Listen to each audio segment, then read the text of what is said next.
Class rep, usap ako, patingin ako ng attendance para malaman ko kung sino yung absent. Okay po. Okay, thank you.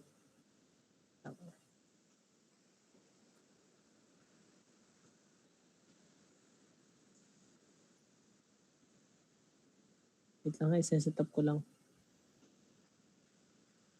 Okay, yan, okay na. So, ito is the basic definition of electropneumatics. So first is electropneumatic term is defined from the word of electro, which means electrical, and pneumatic, which means pressurized air. So the electropneumatics equipment and system is an integration of electrical and mechanical components with compressed air cores. So electropneumatic is a pneumatic control system where air pressure and direction of valve are controlled by an electric current. So kung dati is kayo ay meron kayong experience sa fluid sim, di ba? Marunong mag-fluid sim. Yan. So, dati is pneumatics lang kayo sa fluid sim. Kayo ay nagsisimulate ng mga pneumatic circuits and then sinisimulate nyo kung meron mang sequence A+, B+, B-, B+, or B-. So, nakadepends kung ano yung system na yun. And then, yun nga, inaaral nyo din yung mga pneumatic symbols and purely pneumatics lang lahat. So, dito naman is, meron na siyang application ng pneumatics. Meron tayong tinatawag na para siyang ladder program or ladder diagram na ang purpose nun is to control the electrical part. Meron tayong mga relays and also solenoids. Okay? So, as I said, itong ay combination ng electrical at saka ng pneumatics, electropneumatics. Yan. Oops. Lumipat ba? So, other definition of pneumatics. So, pneumatic is a method to transfer energy from one point to another using actuators which are driven by fluid under pressure. Pneumatics restricts itself to gaseous fluids while hydraulics uses liquids to transfer energy.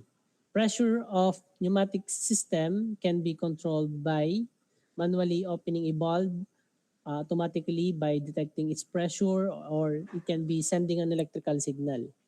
So manually is ito yung gamit is meron tayong push button, switches, manually toggled. Kapag ka naman automatically, so narito tayo ay meron tayong sensors. It can be capacitive, inductive, proximity, or something like that. And lastly is yung sending an electrical signal. It can be through relay or can be through solenoids or maybe the microcontroller itself or yung PLC natin. Okay?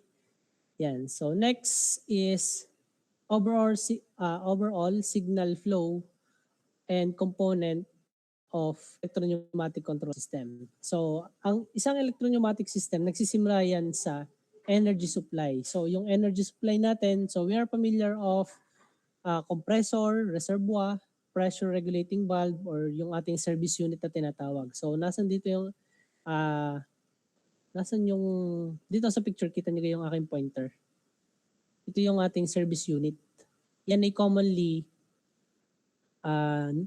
nare-regulate natin dito yung pressure through dito sa part na to. Meron ditong manually na pinipihit and yung point na yon is yun yung parang nagsasara nung air o nung valve para yung pressure ay makontrol. Okay, so sino nakakalam ng normal na PSI na ginagamit natin sa isang system? Normal PSI, any idea?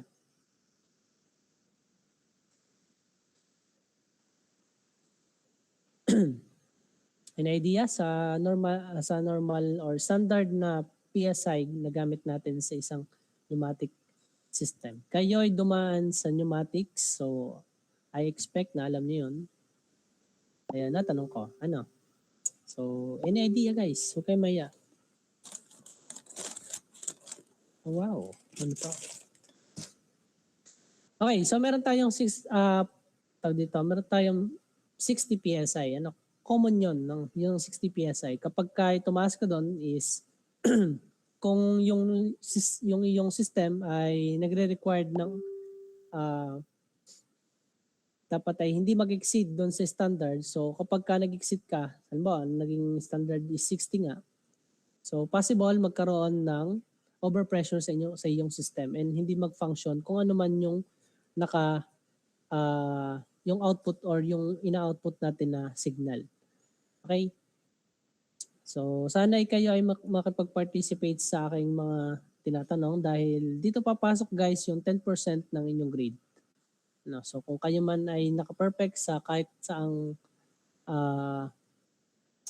activity and kayo ay nag-expect na mataas ng grade pagka kayo hindi nakikipag-coordinate sa akin or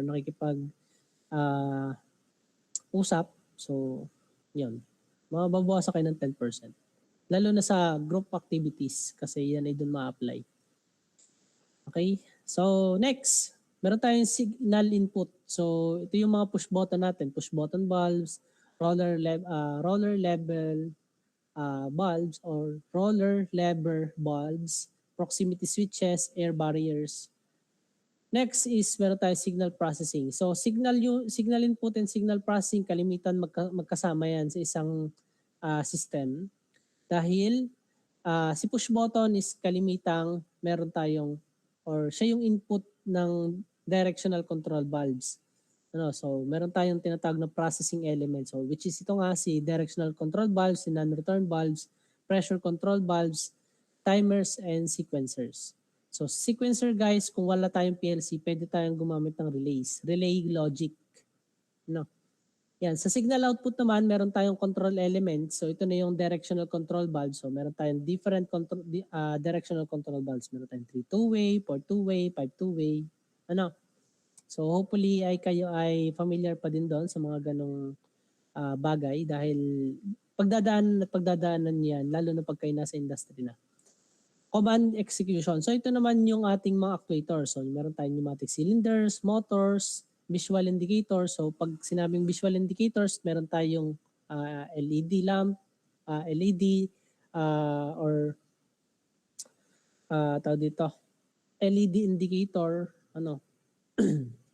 or pwedeng kung halimbawa alarm system. Halimbawa, nag-exceed yung pressure, ay wala naman kayong pressure regulating valve, ay di pwedeng magkaroon, paano ba yan? Kung halimbawa, wala kayong pressure regulating valve and overpressure yung inyong system, so meron kayong alarm na yun ang magsasabi na okay, overpressure na yung system, so kailangan magbawas ng pressure. Kung halimbawa naman na kulang yung pressure, under pressure is, kailangan meron din kayong indicator na magsasabi na okay, under pressure siya, hindi makakapag-work yung isang system ng maayos, kailangan ay dagdagan natin ng pressure. So, yung service unit natin, ito yun, dyan tayo magpapahigpit or dito tayo magmamanipulate para ma-regulate yung ating system. So, meron niyang pressure gauge. Dyan makikita natin kung anong bang level ng pressure ang meron sa isang system. So, yung mga component na yan, babalikan natin yan sa lecture 2. So, for now, dun muna tayo sa basics ng electropneumatics. Okay, so tapos ito naman, so sa electrical signal flow control section. So meron tayong signal input, signal processing, and signal output. Para lang siyang isang system. Meron kang input, output, and meron kang input, process, output. So sa input elements, so meron tayong mga push buttons, control switches, read switches, proximity sensors, light barriers, or actuator switches. Sa signal processing naman, meron tayong relays, contactors, PLCs, microcontrollers, And sa signal output naman is meron tayong electropneumatically operated na control valves. So ito yung solenoids natin, or can be the pneumatic cylinder itself. Okay?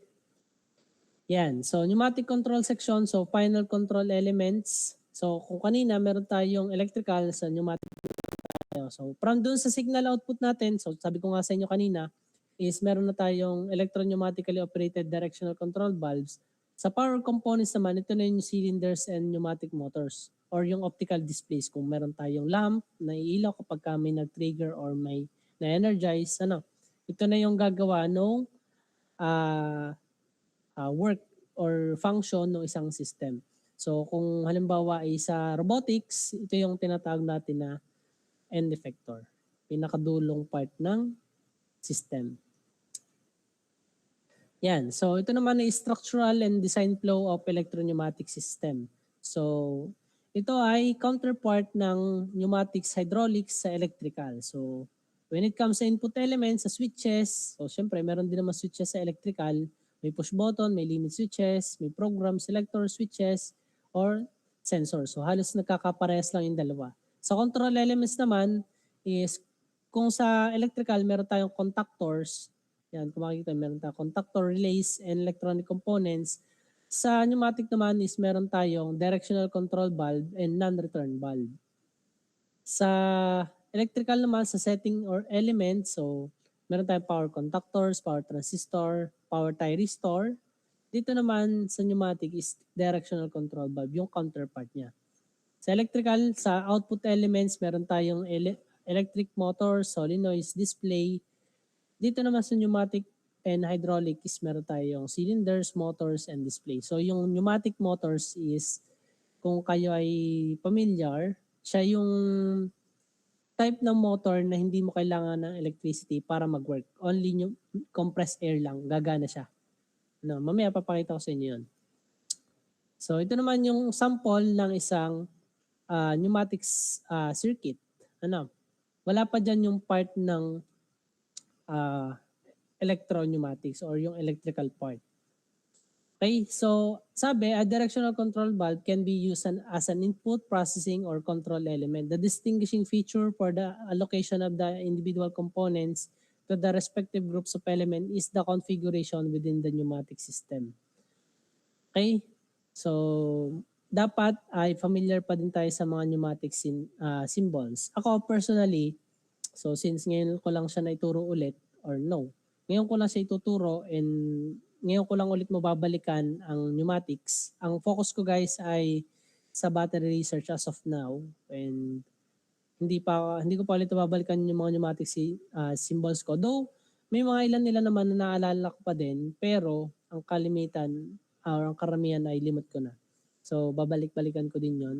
So hopefully ganun din kayo, dahil syempre kayo naman ay may mga iba pang subject din na tinitake, and to be honest, ang isang estudyante after ng isang semester, nakakalimutan yung inaral nila. Pero kapag nabalikan yon, nag-backread kayo, is madaling maibalik yung knowledge. Kumbaga, madaling mag-recall.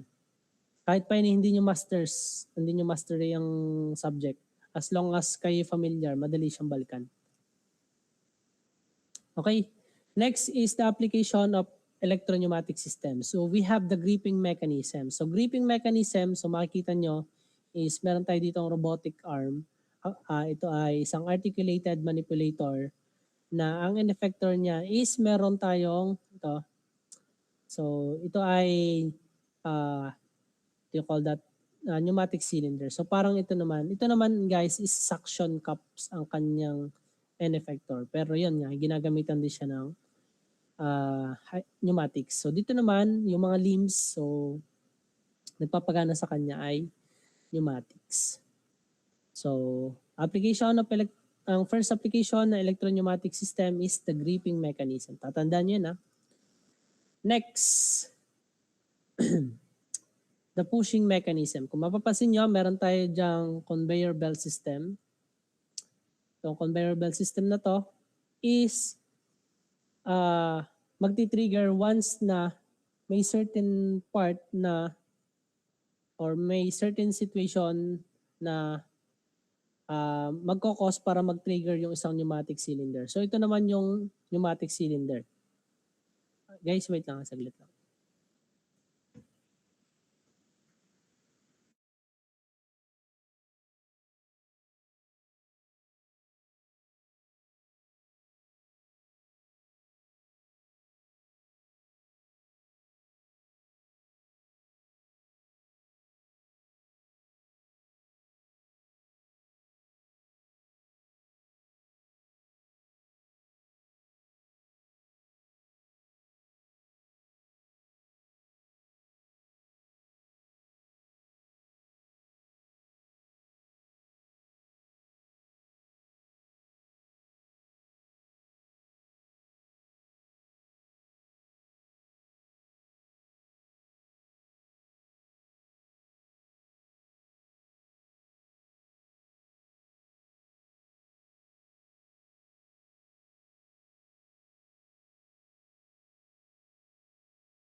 Okay, yan. Sorry. Okay, next is, so yan, pushing mechanism guys. Meron tayong mga pneumatic cylinders dyan. Ito na yung actuator, mga actuators natin. So, meron tayong mga PLC or it can be a microcontroller na magbibigay ng signal para mag-trigger yung solenoid and eventually magkokos siya para yung pneumatic cylinder is mag-extend or mag-retract. Depende dun sa design requirements ng isang system. Next application ng isang electro-pneumatic system is machine drilling mechanism. So kung mapapansin nyo, meron tayo ditong image na ganito siya guys. In real life is para siyang para siyang handgun. Pero siya ay powered by pneumatic air. Or compressed air. Siya ay hindi pinapower ng kahit anong electrical. As in lang siya. Pneumatics lang. So kung kayo yung pamilya sa mga talyer, halimbawa ay pwede kasi nga maging bala dito guys sa drill na to is yung sa screw. Kapag ka magsisikip ka na magpapasikip ka na screw or magtatanggal para mabilis or halimbawa yan nga magdi-drill. So ina-applyan din yan ng pneumatics. Yan. So next naman is machine forming. So yan, kung mapapansin nyo is meron tayong 3 cylinders dito sa kanan, kaliwa at sa taas. So itong tatlong cylinders na to is pwede siyang kung kayo familiar doon sa cylinder sequencing, so si A plus, B plus, B minus, or C plus, C minus. So yung logic na yon is pwede dyan natin i-apply. Lalo na kung pare-parehas ang sequence ng process. And also, yung machine forming na yan is kung kayo familiar sa injection molding, so isa yan sa mga application ng pneumatics. Okay? Nakakasunod pa kayo, guys? Hindi pa kayo? Po, sir. Okay, next, quality control. So sa quality control, isa din sa ginagamit is pneumatics. Halimbawa, sa PCB muna tayo. Kapag yung, hindi ko sure, dito ko nabanggit yun. Yung kapag ka merong test, and halimbawa, pumasa yung PCB sa test is merong pneumatic cylinder na mag-extend, tapos magmamark doon sa PCB. Ibig sabihin nun, siya ay pasado doon sa test. So, dito naman sa picture is yung performance ng sofa. So, pwede siyang i-test yung quality ng fabric or quality ng foam or it can be yung quality ng damper na nakalagay dyan sa design ng sofa na yan. So, yun ang tinetest. So, ibig sabihin nun, di kahit pa kayo lumundag dyan sa sofa na yan, Di, kung siya naman ay pumasa sa quality control, okay siya. No? Kahit pa yung nabalian at lahat, hindi pa nasisira ang sopa. Okay, feeding material. So ito naman guys is all about sa pneumatic cylinder din. So kung makikita nyo dito, meron tayong stock of woods. Ano? Kita nyo ga? Hindi ko, nasan ba yung aking cursor? Yan, kita nyo tong part na to. So, kapag ka siya ay, so meron tayong limit switches dito.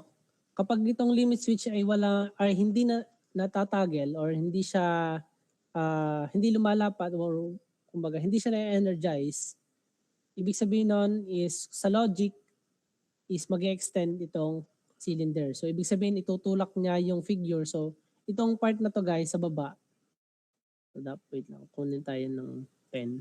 Yan.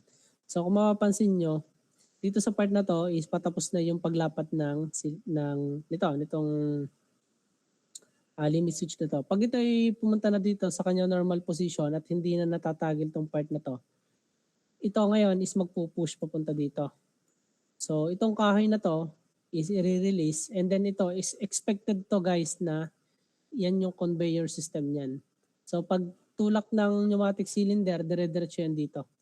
And then, continue lang yung cycle hanggang maubos to. So ito kalimitan meron ditong mga sensors. Nagsasabi na okay tapos na, wala nang laman yung stock or pwede din naman sabihin na puno na yung stocks. Yan. So last application is the cutting of material. So kung kayo familiar dito sa feeding, so actually ito ay pwede din siya dito sa part na to. Kung meron tayo ditong pneumatic cylinder na magkakat pagka pumunta sa or na motion or nag-extend pababa, so makakat yung wood. Dito naman sa part na to, metal sheets or aluminum sheets ang pinuputol. So kung meron tayo dyang pneumatic cylinders na kapag ito makikita nyo, meron dito mga sensors. Yan. Kapag kami na-detect siyang material sa part na yan, ito ay mag-extend. Ano? So mapuputol yung part na to. Ano? Yan ay kalimitan, ewan ko kung nakikita niyo yung mga video sa Facebook ng yung sa papel, yung nakapatas yung papel tapos ay pneumatically press. And then yung pinaka-effector ng press ay parang sharp edge tapos ay para siyang instant titrim yung papel. Okay? So advantage na tayo. So, advantage of electro-pneumatics. So, air is available practically everywhere in unlimited quantities. Siya. Hindi natin problema yung air kasi siya yung resources na available. Okay? And air can be easily transported in pipelines even over large distance. However, kapag sobrang haba na ng distance and hindi na-calculate ng maayos, possible na mabawasan yung pressure. Lalo na kapag may leaks. Next, compressor need not be in continuous operation. So yung part na yan is pwede siyang maging disadvantage and pwede maging advantage. Unang-una is kapag kasi yung compressor natin is continuous yung running, possible siyang mag-cause ng heating. Kapag yung heat na yun is nag-build up, possible mag-overload yung motor and eventually mag-i-stall, titigil. Or sa kabilang banda naman, compressor is meron naman siyang attached fan. So commonly is nagiging cooling system na din siya. So siguro depende yan dun sa part ng design. So next, the reservoir can be transportable. So yung reservoir is pwede siyang dalhin anywhere dun sa kung siya man ay naka-place sa isang plant papunta sa ibang plant. Dahil madali naman siyang buhatin. Hindi siya katulad ng ibang reservoir or water reservoir na mabigat. Next, compressed air is relatively insensitive to temperature fluctuation. So ang compressed air, yung temperature fluctuation na yan, so pwede siyang maging yan ay dalawang situation ulit. Kapag yung, let's say yung pneumatic or yung compressed air nyo na nakalagay sa pressure tank is malapit dun sa heating material, possible na magkaroon ng heating sa loob ng tank and eventually magkaroon ng ano ba tawag doon, parang magbe-burst dahil sobrang pressure na sa loob. Pwede din naman na maging insensitive dahil kung halimbawa wala naman siya dun sa part ng hindi naman masyadong nainitan, ay di safe na safe siya.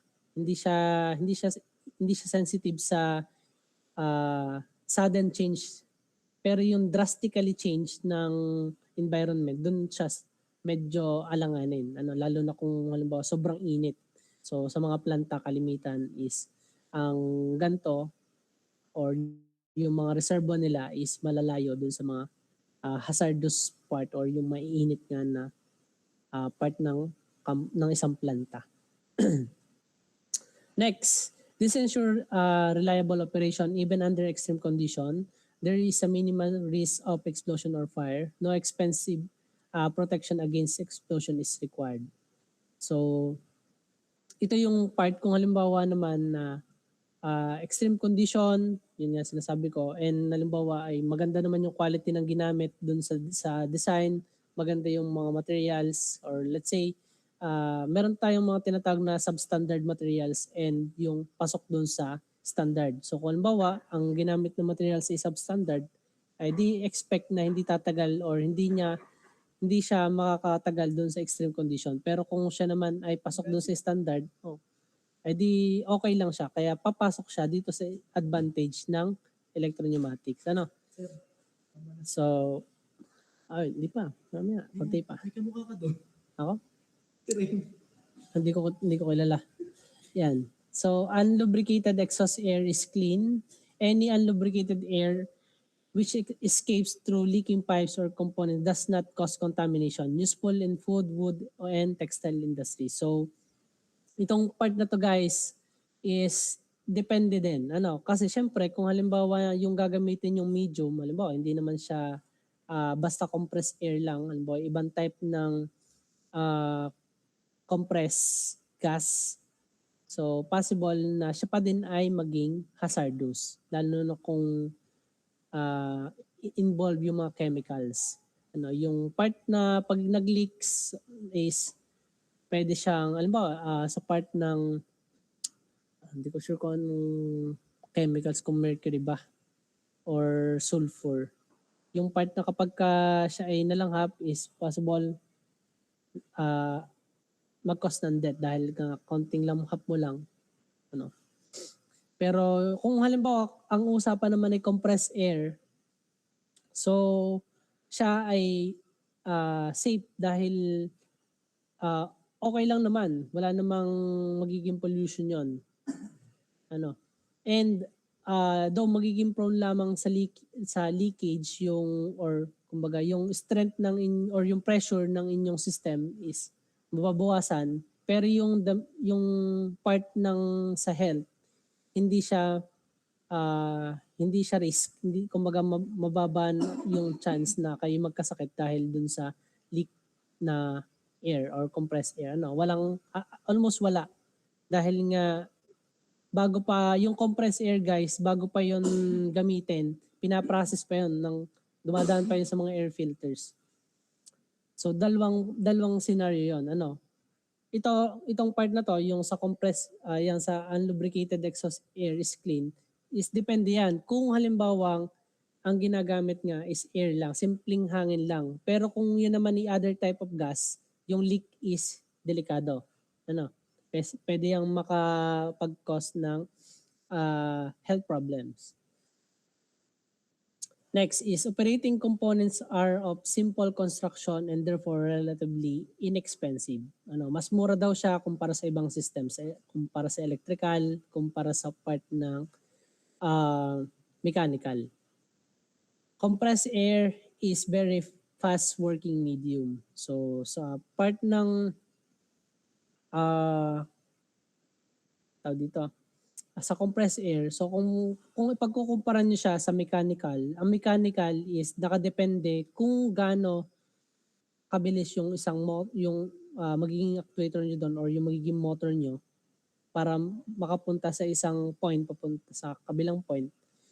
Sa compressed air naman, halimbawa, gagamitin niyo yung pneumatic cylinder, is kapag determine yung pressure nyo at nalagyan ng supply ang inyong pneumatic cylinder, instant yan, retracted agad. Mabilis yung pag-retract, mabilis din yung pag-extend. Baliktad pala. Extend and retract. Yan. So high working speeds can be obtained and pneumatic tools and operating components can be loaded to the point of stopping and therefore overload safe. So para lang din yang sa motor control. So kung sa motor control meron tayong overload relay, sa pneumatic or sa electro-pneumatic is meron naman tayong pressure regulating valves. Okay, so this is the disadvantage naman. So compressed air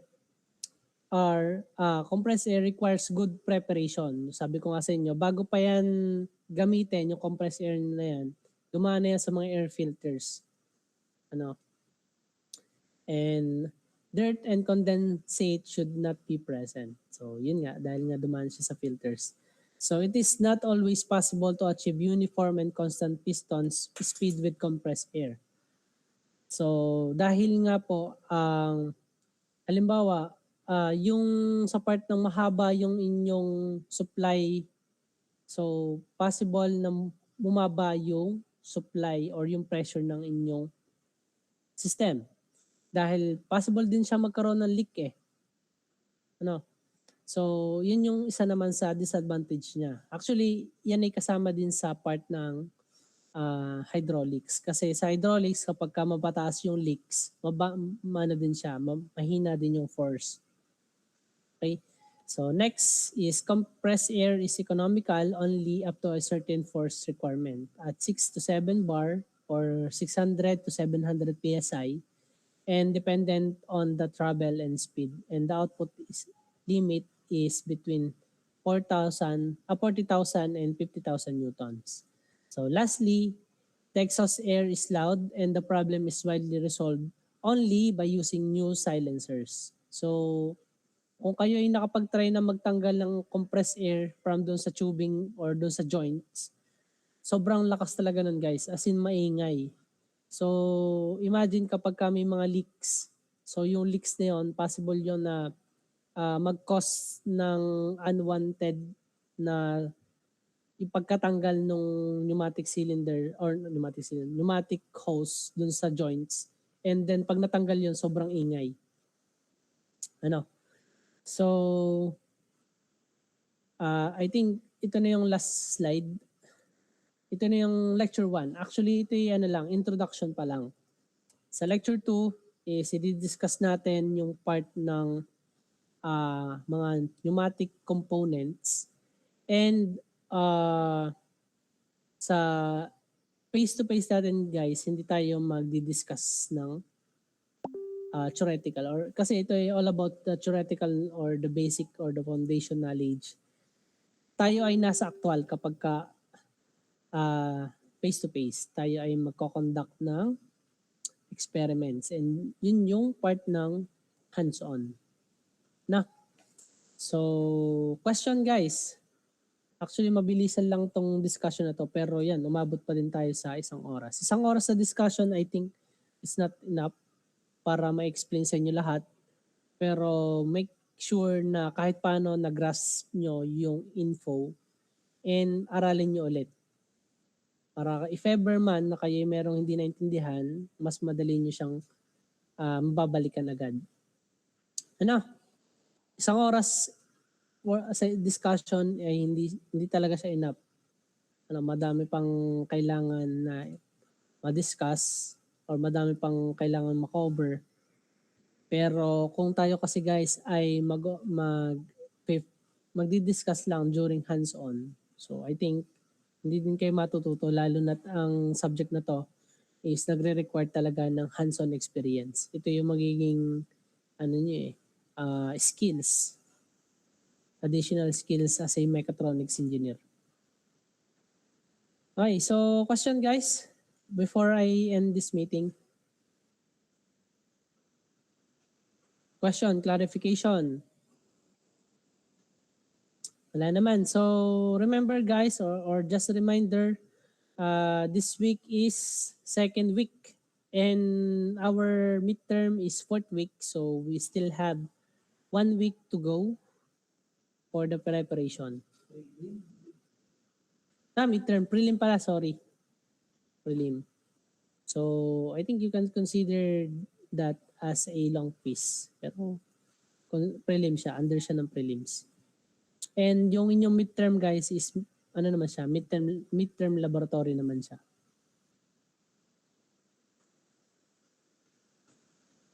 Question? Wala na? Nandiyan pa ba kayo?